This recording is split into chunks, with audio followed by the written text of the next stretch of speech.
A graça e a paz, queridos, estamos aqui mais uma vez para trazer a lição de número 2.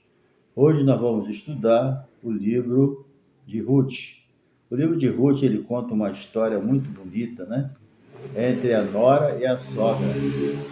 A sogra Noemi e a nora Ruth. Então, vai ser uma bênção, né, essa lição, ok? E aproveitando, né, lembrando aí que se você não é inscrito no nosso canal, primeiro eu estou feliz de você estar conosco aqui no nosso canal. Deus te abençoe, volte sempre, tá bom?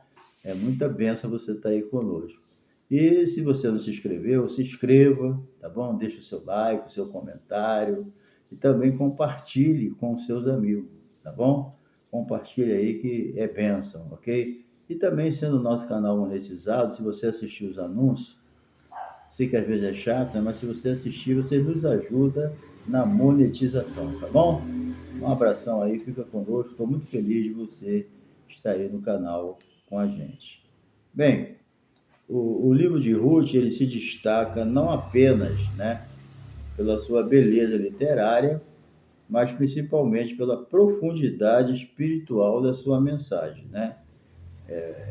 Com certeza, esse livro foi uma fonte de inspiração para os judeus, cristãos, ao longo dos séculos. Então, esse livro, ele narra a história da amizade, do amor e da redenção, certo? Uma extraordinária demonstração de como o Todo-Poderoso trabalha em meio às crises para cumprir os seus desígnios, certo? Desígnios eternos. Ele transforma a tristeza em alegria, perdas em ganho, derrota em vitória. Ruth nos apresenta Jeová Jirê, o Deus que provê. Então a gente vê que Deus pega uma moabita, né, e coloca na linhagem da qual veio Jesus. Então você vê que Deus, ele usa o improvável para fazer o provável. Então Deus não tem esse problema, né? Ele tem todo o poder e a gente vai ver nessa lição como Deus opera, certo? Então, Ruth é o livro que traz o nome, né, de uma das principais personagens do livro. Ruth é uma das principais personagens do livro. A Ruth, ela era viúva de Malom, né? Malom, e ela era nora de Noemi, porque Noemi tinha 2 filhos, né? Quilion e Malom. Malom era marido de Ruth e Quilion era marido de Orfa, outra moabita que casou com um filho de Noemi. E o pai era, né, o marido de Noemi era Elimeleque.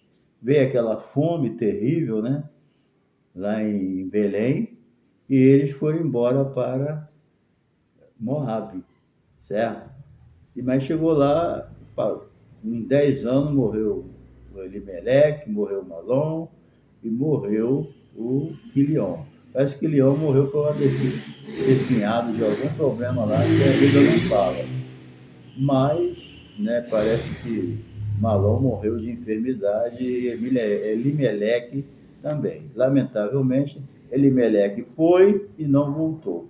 Então, Noemi ficou viúva, perdeu os 2 filhos, voltaria sozinho, porque ela ficou com 2 noras viúva, Ofra, Moabita, e Ruth, Moabita também. Porém, Ofra, né, começou acompanhando a Ruth, mas aí Ruth incentivou, Ruth não, a Noemi incentivou, você pode voltar, volta para sua família, para o seu Deus, volta. Então ela resolveu voltar, mas Ruth não. Ruth estava decidida a acompanhar a sua sogra, né? Ela estava decidida. Então a etimologia, né, do nome não é clara, embora se liga à amizade, né? Então, apesar de Ruth ser mencionada com frequência, especificamente como a Moabita, várias vezes nas páginas desse livro e mais uma vez na genealogia do Messias. Então, Ruth, né, entrou na genealogia do Messias, sendo Moabita, né? Ela veio a ser a bisavó do rei Davi. Então, é uma história muito bonita. Bem, na segunda parte aqui, é o contexto histórico no tempo dos juízes. Vamos ver aqui. sabemos que o período dos juízes foi um período muito triste, uma decadência moral, espiritual tremenda que houve com as 12 tribos de Israel, né? E esse período durou aproximadamente uns 300 anos, né? Ou mais um pouco. Mas foi um período terrível, foi o período dos juízes. Era uma anarquia. Pensa numa anarquia. É o período dos juízes. É lógico que, mesmo numa situação dessa, sempre tem, né, os verdadeiros servos de Deus.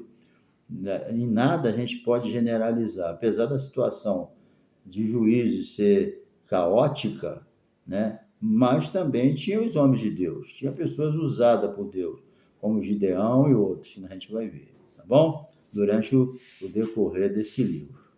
Bem, o tempo do juízo. Então, há uma data precisa, né, para os fatos narrados. O que sabemos é que ocorreram 3 gerações antes de Davi nos dias do juízo. Isso a gente sabe, né? Durou mais ou menos 3 séculos. Começou depois da morte de Josué. Josué, né, foi um homem escolhido por Deus para substituir Moisés. E Moisés morreu, ele assumiu.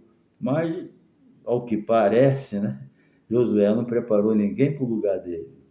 Então, quando Josué morreu, veio quem tinha que vir, porque ele não deixou assim alguém preparado. Esse aqui vai ficar no meu lugar. Não teve. Entendeu?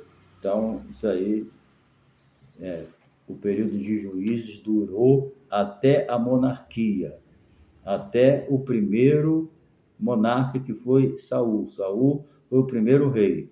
Samuel foi o homem que ungiu Saul. Samuel era juiz, certo? Samuel era profeta, então, e era sacerdote também. Então, Samuel também parece que foi o último juiz, tá? E foi um dos melhores juízes que Israel teve, entendeu? Então, repetindo aqui, o tempo de juízo foi marcado por uma grande anarquia e, pior, uma profunda apostasia, entendeu? Certo? E infidelidade do povo. O povo era infiel, era apóstata, era anarquista. Então, foi um período terrível. Cada um fazia o que queria. Entendeu? É o textual do livro de Juízes. Cada um fazia o que bem entendia. Ninguém dava satisfação a ninguém. Era o textual do livro. Entendeu?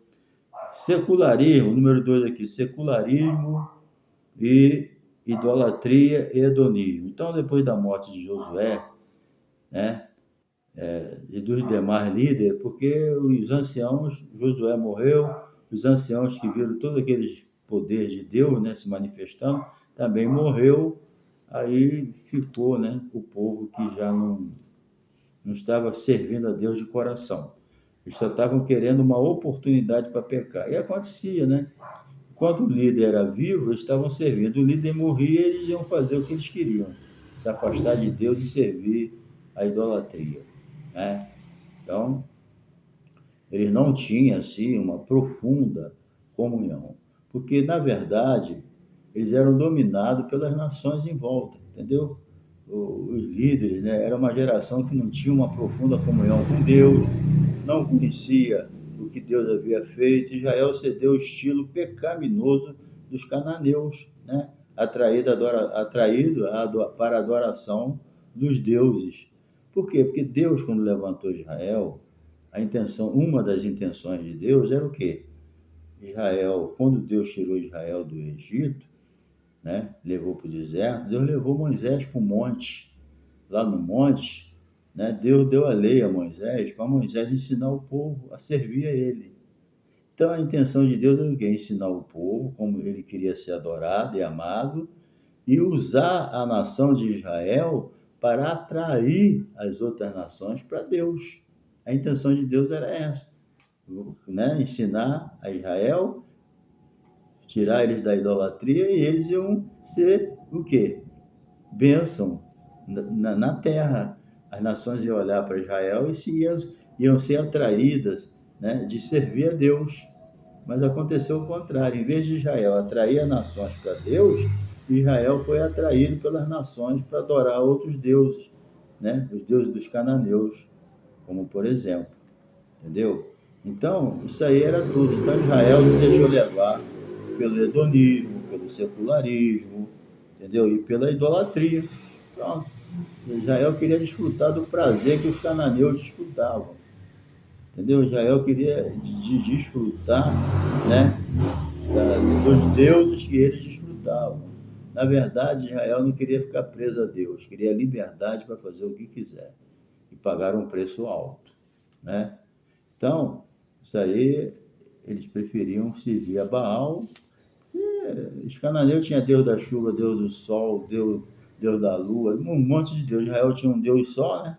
Então ele não se sentia bem. Mas só que o nosso Deus, né, abrange todo esse universo, e esses falsos deuses aí não tem nada a ver com o nosso Deus, certo? Então, o que na verdade também aconteceu, por Josué não ter deixado um líder adequado, né? E esse líder formasse outro e assim por diante, né? Conforme deve funcionar, eles ficaram sem líder e a falta de uma liderança espiritualmente madura e temente a Deus, né, causa prejuízos incalculáveis ao povo. O povo fica sem norte, certo?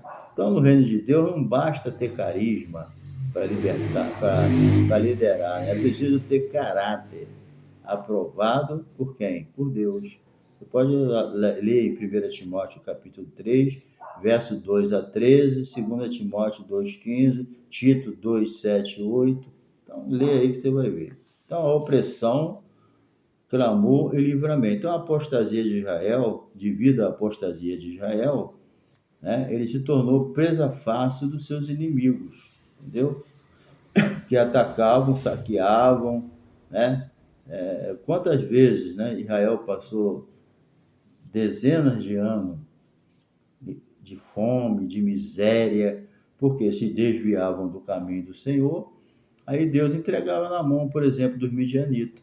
No tempo de Gideão, né, Deus entregou aquelas tribos desobedientes ao inimigo, entendeu? Então, eles sofriam. Aí Deus reteia o sol, a natureza, vinha chuva demais, às vezes vinha seca, mas Deus provando o povo se aproximar dele de novo, né? Mas aí, né, por exemplo, os midianitas, eles saqueavam tudo que Israel tinha, não deixava nada. Foi quando Deus levantou Gideão por misericórdia, certo? Então, Deus permitia esses juízos para quê? Que ele permitia? Ele permitia para levar o povo a entender que eles dependiam de Deus, que os deuses das nações idólatras não resolvem nada, tá entendendo? Então, Deus às vezes deixava o povo de Israel por longo período na mão do opressor, para eles verem a diferença do Deus de Israel para o Deus deles. Está entendendo? Às vezes Deus deixa a gente na prova para a gente ver a diferença, né? Mas mesmo assim, na sua infinita misericórdia, quando o povo de Israel clamava, se humilhava, Deus estava ali pronto para obedecer, ou responder às orações dele e libertar eles, né? Se Israel voltasse a obedecer a Deus, lógico que a lei da semeadura permanece, né? Mas Deus perdoava e voltava a abençoar eles. Apesar que o juízo que Deus permitia, até a opressão do inimigo, era uma forma de bênção para o povo despertar e voltar para ele, né? Isso aí acontecia. Mas Deus sempre levantava um libertador. Deus levantou Otoniel, levantou Baraque, levantou Gideão. Entendeu? Deus sempre levantava um juiz que era um libertador, um militar ali para ir lá e tomar a frente, entendeu? E libertar o povo. Deus ama seu povo, mas tem que dar um castigo de vez em quando, né? Porque trocar Deus pela idolatria é terrível, né? Então, isso aí. Mas Deus sempre ouviu o gemido do seu povo. Quando eles se arrependiam, se humilhavam, aquilo que Deus fala, se o meu povo que se chama pelo meu nome, se humilhar e orar e buscar a minha face, eu ouvirei do céu a sua oração. Então, a saída é essa. Então, querido, os fatos narrados em Ruth têm como contexto maior os dias dos juízes, caracterizado pela frase: cada um fazia o que queria. Eu tenho isso aqui, o autor botou como caracterizado pela frase. Não, para mim é o texto áureo do livro de Juízes. Cada um fazia o que queria. Era uma bagunça tremenda. Bem, a parte final aqui, o propósito da mensagem. Então, o cetro de Judá. Vários propósitos são atribuídos ao livro de Ruth, né? Vários. Que não tem como definir com um propósito só, né? Então, o principal e o mais evidente deles é apresentar Davi como descendente de Judá, da tribo da qual viria o Messias. Então, sabemos que Israel teve 12 tribos, né? E a escolhida para ver o Messias foi a tribo de Judá, entendeu? E Boaz, ele era da tribo de Judá, e ele casou com Ruth e passou a ser o quê? O bisavô de Davi e a Ruth bisavó, certo? De Davi, ok? Porque a gente sabe que quem escreveu o livro de Ruth, tudo indica, né, que foi Samuel, certo? Então, é bom a gente saber isso. Então, foi da tribo de Judá. Boaz era da tribo de Judá, Ruth casou com Boaz, então Davi veio da Jesus, ela fez parte da tribo de Judá, ok? O Messias, né? O prometido Messias veio, nosso Senhor Jesus Cristo segundo a carne, ok? Bem, embora Rubem é o filho mais velho de Jacó. Jacó teve 12 filhos, 12 tribos, teve outras filhas, mas as 12 tribos de Israel veio dos 12 filhos homens. E Rubem era o primogênito, mas ele violou, né? Violou a cama lá de Jacó, né? Embora Rubem fosse o primogênito de Jacó, mas ele desonrou o leito do pai, né? Pegou a concubina do pai lá e foi para a cama com ela, então ele perdeu, devido a isso, o direito de primogenitura, para ele aprender, né? Então, aí Judá ficou aí nas bocas. Então, a promessa feita a Abraão seguia agora pela descendência de Judá, entendeu? Agora, sendo Samuel, né, que foi juiz, o último juiz, foi sacerdote, certo? E profeta, ok? Então, pela promessa feita a Abraão, ok? Então, sendo Samuel autor do livro de Ruth, o propósito de registrar a genealogia de Davi ganha ainda mais sentido, já que naquele tempo o rei de Israel era Saul, um benjamita. A ancestralidade de Davi o legitimava para o trono, certo? Então, sendo da tribo de Judá, e também, né, Deus tinha feito uma promessa à família de Davi, né? Isso aí, tanto é que no Velho Testamento, as pessoas chamavam Jesus de filho de Davi. Porque Jesus, segundo a carne, ele veio da tribo de Judá, mais especificamente da família de Davi, descendente direto de Davi, tá? Amor e redenção. A mensagem principal de Ruth, né, a nora de Noemi, que casou com Boaz, certo? É o amor de Deus e seu plano de redenção da humanidade. Bem, Deus não poderia pegar uma judaica, uma judia, aliás, né? Uma judia e colocar ele. Não, ele colocou uma moabita, né? Então, isso aí é porque, na verdade, gente, todo homem é pecador. A Bíblia diz: todos pecaram e destituídos estão da glória de Deus. No Velho Testamento tinha essas separações e tudo, mas Deus sabe que não há homem que peque, ninguém é melhor do que ninguém, entendeu? Então, tanto faz moabita como judia, entendeu? Como qualquer outra, no fundo não faz diferença. Tudo depende da escolha de Deus. E Deus preparou tudo para que Ruth fizesse parte da aliança. Ela vem diretamente, né? Ela é bisavó de Davi, é ponto final, goste quem gostar. ok? Então, Boaz e Ruth prenunciaram a derrubada da parede da separação. Porque Jesus derrubou. Essa derrubada da parede da separação, que está lá em Efésios, capítulo 2, verso 11 a 16, significa o quê? Havia uma separação entre judeu e gentio.